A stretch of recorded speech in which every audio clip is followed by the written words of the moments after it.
Tonight on CTV News, fire strikes a Lyttelton property, Lyttelton reveals its new port plan, and we meet a teacher who's inspiring students in more ways than one.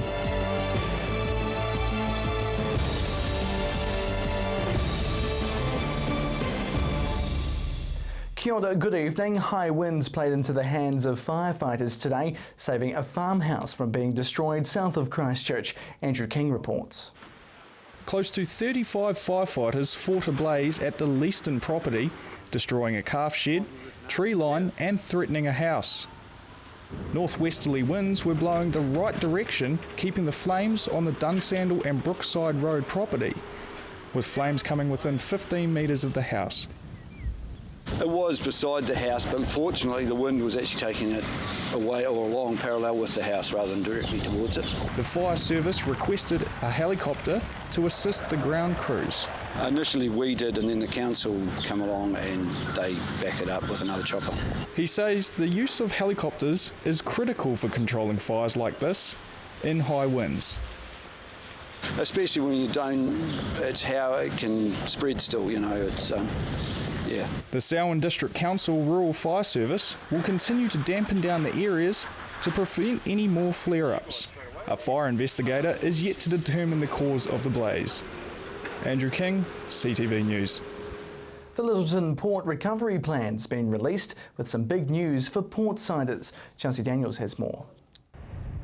It'll be the biggest redevelopment of the Lyttelton Port in its 166-year history, with the Lyttelton Port Recovery Plan being released this week by Recovery Minister Jerry Brownlee. It's got about another 3.5 to 4 years of work for us, because the port that we are means we can't stop the ships coming and going and do everything at once. We have to do it in a staged development. 18 months in the making, the recovery plan allows the port to commence plans to make the port more accessible to the public. Dampier Bay, which is an area we're developing for recreational use, can now be developed as well. And Banks Peninsula Councillor Andrew Turner says it's great news for the community. Dampier Bay could well be a very good outcome. The Lyttelton community have said that they wanted public waterfront access for a long time. Maybe what they were thinking of wasn't exactly what's proposed through Dampier Bay, but Dampier Bay certainly does provide public waterfront access. As the most used port in the South Island, failure to accommodate larger ships could disadvantage Canterbury's economic growth. It's critical because, 90% of our goods come and go through the port. So in fact, a good example is we just offloaded 5,000 tonnes of steel, and that's for all the new buildings going up in the city. The Lyttelton Port has almost completely rebuilt the Cash and Key 2, with the 230-metre long wharf suffering extensive damage in the earthquakes. It will be fully functional by the end of the year. The Jetty 2 upgrade and the Jetty 7 repairs are underway, with demolition planned for Jetties 4, 5 and 6. The reclamation of 24 hectares of land and the existing consented 10 hectares allows the port to move activity up Cash and Key and create a new container terminal up the coast. With the move comes their plan to move ahead with its intended commercial makeover of Dampier Bay, which could include the establishment of a 200-berth marina. We will continue to expand, and that's a result also of the growth of the Canterbury economy. But we will have a port fit for modern-day purposes. We think we'll have by far the best port in the South Island. The Intergovernmental Panel on Climate Change has projected that the sea around New Zealand will rise about 30 centimetres in the next 50 years. The sea will continue to rise for centuries to come, but how rapidly it will rise is uncertain. Christchurch has close to 10,000 homes, 200 businesses and just over 200 kilometres of roads, which are 1.5 metres or less above sea level. Lyttelton's on the waterfront, so it's a consideration. However, it's not something that's addressed specifically in the Port Recovery Plan. When we think of the coastal hazard zones that have been dealt with through the District Plan Review, Lyttelton isn't affected in that way. But Mr Davies says the port is preparing for the worst. Sea level rise we've built into our design, so we're building our wharves and land to be higher than they would have been previously with all the new work we're doing. Work will begin next year. Chelsea Daniels, CTV News. Police are now on the attack over brutality claims after a video was posted on social media earlier this week. Chelsea Daniels explains. Police have defended the officer who has been accused of brutality against a trespasser at a Christchurch gym. They say video evidence from the gym's surveillance footage clearly shows the officer did not punch the man. Police say they are unable to publicly show the entire incident because City Fitness has a policy of not releasing any CCTV footage of their private gyms to the public. The video will be used for investigation purposes. The security footage shows that there's been a disturbance at the gym. The person is being led out from the gym where he physically threatens with his fist the police officer. He then makes several verbal threats. As a result of that, the officer does a rehearsed move or a trained move where he throws his arm around the back of the offender's neck and pulls him forward, which enables us to handcuff the man on the ground. The arrested 35-year-old has a violent past. Jailed for rape in 1996, he had 6 more years added to his jail term for holding a pair of scissors to a prison officer's head during an escape bid. Police went public today after a video which showed part of the incident was posted on Facebook by a City Fitness gym member. She said she was going to lay a complaint about police brutality. We have been in contact by email. We've offered her the opportunity to come in and view the gym security footage, and we haven't had a response. Chelsea Daniels, CTV News. The Central City rebuild's taken another step forward today. 3 Christchurch property owners decided to join forces to get the job done, building on a 400 square metre site on the corner of Manchester and St Asaph Streets, introducing a new retail and office complex. Christchurch Central MP and Associate Earthquake Recovery Minister Nikki Wagner says it's a great display of teamwork. Because this is a very good example of a number of people coming together. This building had series of different holdings, so they had the land was divided up to 3 different owners, and yet the owners have been able to come together to decide on what they want to build and to share some of the spaces. So they've got one staircase going up. So instead of everybody having to put a staircase on their small building, there's one that serves the whole site. And I think that's really exciting. Well, still to come here on CTV News, advice for farmers in the wake of the dairy price plummet, and we meet an iconic Christchurch teacher.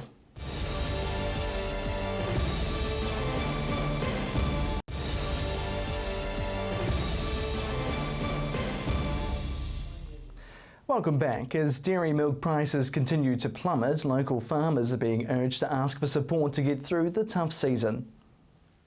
Another drop in dairy prices, another headache for dairy farmers. Prices have fallen for the 3rd consecutive time in the latest global auction, dropping a whopping 8%, making it even more difficult for Canterbury dairy farmers. It is what it is. It's transparency. It's very difficult to manipulate, but the drivers are still all there, and obviously it comes on the back of a couple of drops, but that came on the back of a few increases prior to that early in the season. But it's not just the recent dairy prices fall causing issues. The weather is also making it harder. It's dry and it's cold, which has had an impact on which will also impact on production.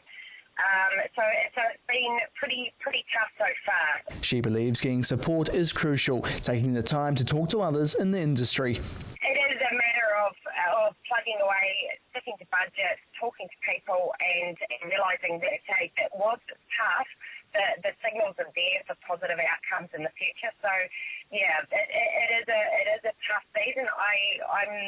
I've talked to some older shareholders around the place, and everyone, when they saw it coming, guys that have been through these sorts of seasons before know exactly what to do. But yeah, definitely for those people that are newer into the industry, it's hard to see the light at the end of the tunnel, I guess.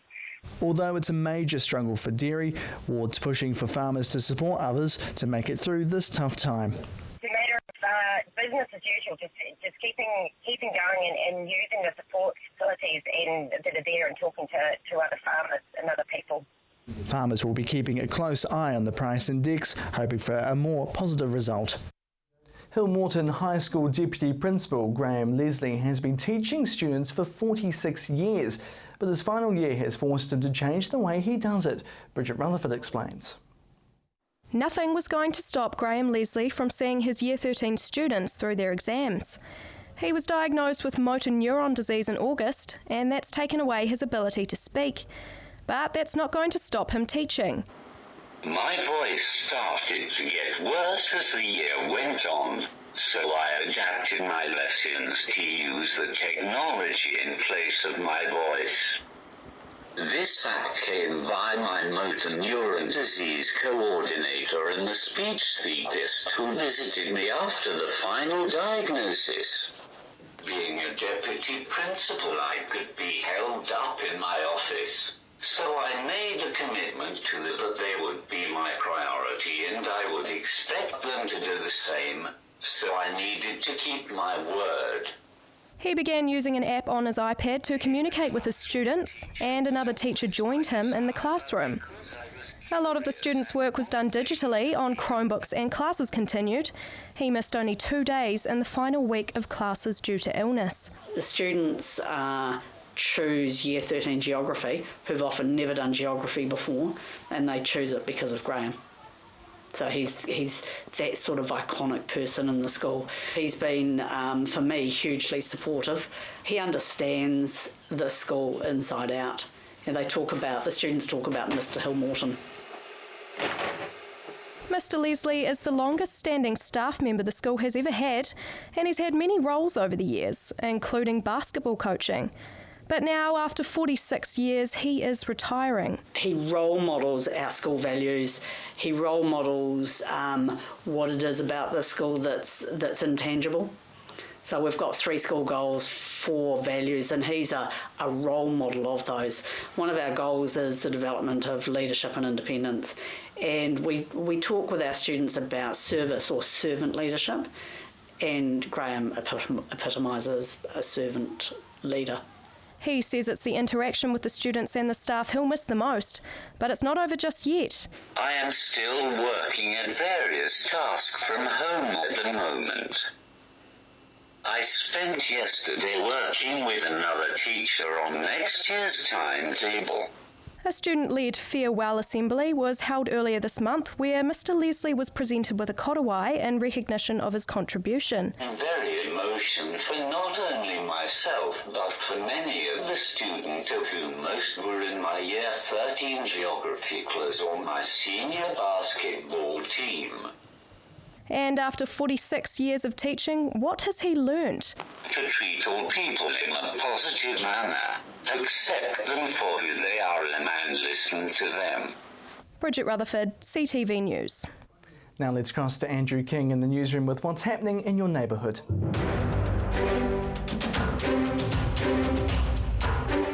Thanks, Jared. A last-ditch effort has been made to save Redcliffe School from closure. The School Board of Trustees have sent a letter to school supporters urging them to speak out against the closure. The letter encourages people to write to newspapers, local MPs and gather support on social media. The school has been operating out of the Van Ash Deaf Education Centre since 2011 due to the risk of rockfall at its main road site. Education Minister Hikia Parata is still on track to make a decision on the school's fate before the end of term. If you park all day by the shops on Edgware Road, you may have to find another spot. New parking restrictions for 5 parks was approved by the Shirley Papanui Community Board on Wednesday. The restrictions will be for 1 hour parking from the intersection of Edgware Road and Cranford Street on the northern side of Edgware Road.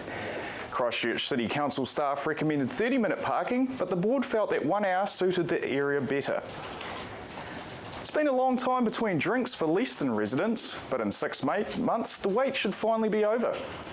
That's when the town's new pub is expected to be completed after work began on Monday. The town has been without a pub since the Lyttelton Hotel was demolished in 2011 due to earthquake damage. The $3.2 million development is being built at its original site on the corner of High Street and Market Street. Called the Crate and Barrel, it's been modelled on the style of an Old English pub and will include a motel, backpackers, restaurant, TAB, poker machines and a liquor store. Booper's latest retirement village has been opened in Ireland today. The Parkstone Retirement Village is a $49 million development on Athol Terrace and has 33 1- and 2-bedroom apartments. By 2016, arrangements are in place for the retirement village to have 88 apartments as well as a completed plan for further developments in the future. Newly appointed manager of Parkstone Retirement Village, Kathy Rees, said everyone living in the home is impressed with the spacious apartments and are looking forward to getting to know their new neighbours. Spending Christmas behind bars never sounded so good. The Darfield Jail will be transformed into a Christmas grotto next month.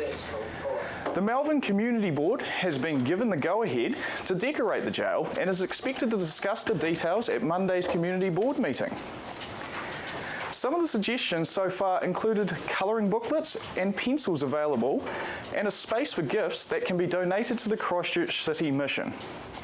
From the newsroom, I'm Andrew King.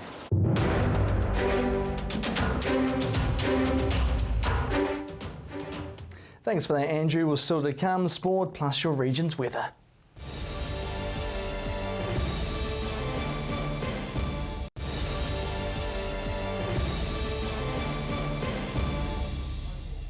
Welcome back. Now here's Mercy with your region's weather forecast. Thanks, Jared. Today we did see that cloudy skies definitely first up, but it was very hot and humid out there, very warm temperatures. Today's highs for South Canterbury, 23 there for you, Timaru and Temuka, 21 for Waimate and Geraldine. Looking to Central Canterbury now, it just got hotter for you guys. 25 was the high there for Christchurch, 26 for you, Ashburton, 24 for Akaroa and 22 for you, Darfield. Heading further north now, you also saw a bit of a heat wave for your Friday. 22 was the high there for Kaikoura, Culverden and Oxford, 23 for Amberley and Hanmer Springs and 21 for Cheviot. Over to the Alpine region now, a little bit cooler here, Arthur's Pass, just 11 degrees for you today. Checking out tomorrow's weather and temperatures, Timaru, going to be fine and sunny in the morning, great for the Angels on Bikes that is happening near Timaru in the Craigburg station. 18 degrees for your high there, a little bit of southerlies coming through in the afternoon though. Ashburton, also seeing that southerly trend later on, could be a few showers and soggy patches with that, 18 for your high there and 17 for you Christchurch. We are expecting a few showers early morning, so between the 11 a.m. and 4 p.m. mark could be a little bit of rain coming your way.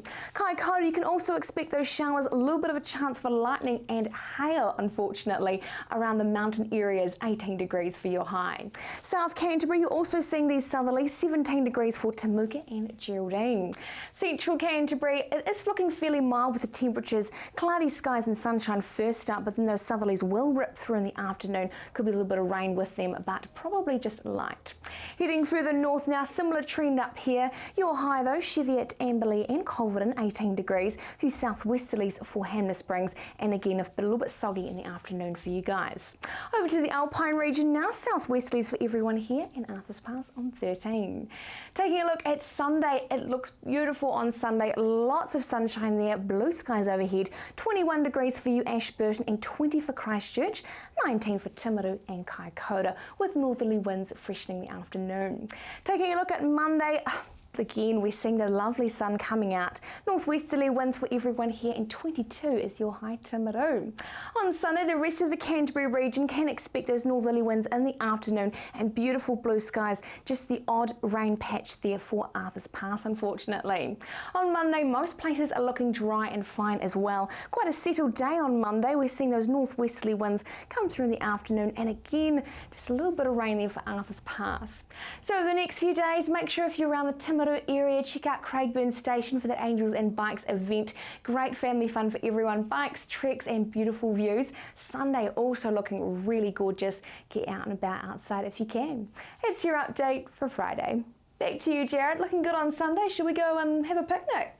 A picnic, you say? I haven't had a picnic in years, but that sounds like a great idea with the weather the way it's been. It's good. It's good. All right, let's check out sport now. Here's Gordon Finlater with the latest in local sport.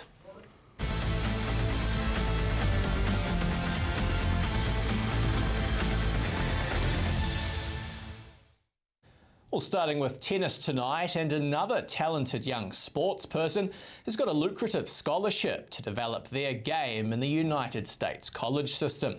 St Andrews College and Waimari player Michael Matson had a couple of options up her sleeve before deciding on a college option just outside of New York City.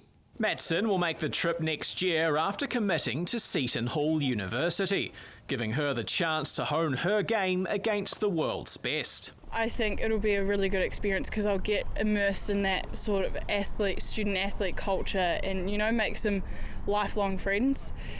And I guess see other athletes, what they do, because they're like-minded people. They want to do well in their sport, they want to stay healthy. So I think having that environment there will be a really, really good aspect for me. Matson now joins a group of many other talented Kiwis making the choice to continue their sport in the US collegiate system. It's just more players, more opportunity and more facilities. So they've immediately said they've improved as a person and as a tennis player straight off the block. So I want to get better at tennis, I want to become a better person. So I guess that was just the pathway for me after listening to them. Matson comes from a proud sporting family, taking out the National 16s doubles tournament with sister Holly earlier in the year. And her old man, former Crusader and current Crusaders assistant Tabai Matson, is pretty rapt about the scholarship. We're actually probably more excited than Michael is about it. I don't think she really knows what she's done yet. So you look at all the thousands of universities, they've got phenomenal training venues and professional coaches, and the competition's pretty tough. So for Michael from Lyttelton, New Zealand, in comparison to the girls that are coming from Russia and all those European countries, it's an awesome place to develop. One of the changes that will come with playing college tennis is a more vocal crowd than what Matson is used to at home, something she reckons Tabs will adapt well to. Yeah, now he can yell like he would in a rugby game. But it's going to be very different because Christchurch is very, very educated crowd. They know when to clap, when to not clap. So I think going over to the States and seeing them yelling and cheering will be a very different change-up. But Dad will fit right in. Damn, did you say that? Yeah, we're a passionate sports person, and there's a bit of etiquette. It's a bit like golf we were talking about earlier, but there's a bit of etiquette around testing. You don't clap other people's errors, where clearly in rugby you do. So there's a bit of tension on the sidelines, but it's good for me. It's good for me. And Dad's next spectator duties will come tomorrow, with Michael and Holly taking part in the Canterbury Interclub final against a tough Elmwood side. They have Kairangi Vanu, who's number 5 in New Zealand at the moment, so that's already a tough matchup for our number 1 Jolene.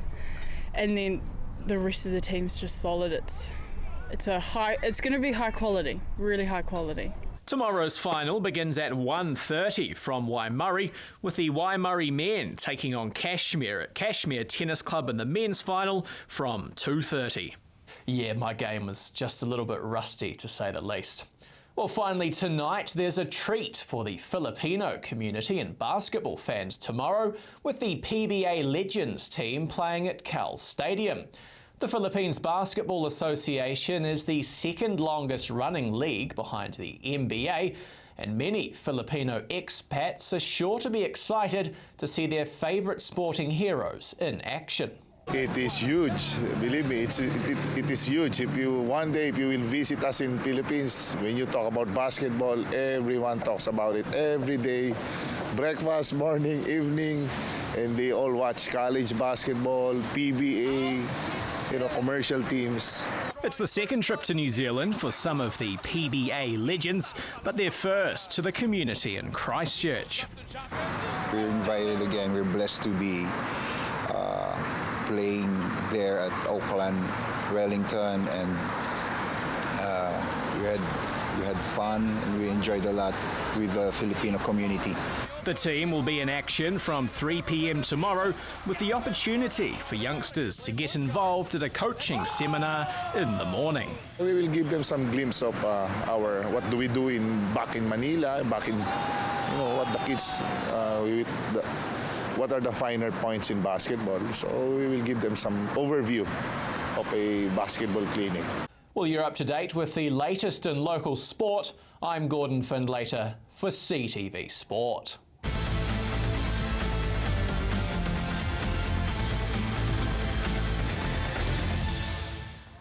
Thanks for that, Gordon, and that is CTV News for Friday. Thanks so much for joining us. I'm Jared McCulloch. Have a great weekend.